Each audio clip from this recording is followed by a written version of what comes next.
बुरेवाला में राहगीर खातून से नासेबा हरकत करने वाला मुलजिम पकड़ा गया। शहरियों के ताक़ुब पर मुलजिम तेज़ रफ्तारी के बायस दीवार से जा टकराया था। मुलजिम जख्मी हालत में गिरफ्तार हुआ। शनाख्त मोहम्मद हसन के नाम से हुई। गिरफ्तार मुलजिम शहरी से मोबाइल फ़ोन छीनने में भी मुलव्विस रहा है। बुरेवाला से आपको अहम खबर से आगाह करते चलें।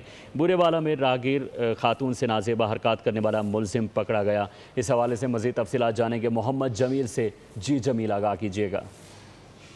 जी बिल्कुल, ये एक वीडियो वायरल हुई थी। इसमें मोटरसाइकिल सवार की जानब से जो खून पीछे है उसका हादसा किया गया और रास्ते में गिरफ्तारी की गई। इसकी मुलजिम की तलाश में रात के जो मुलजिम है वो मोबाइल फोन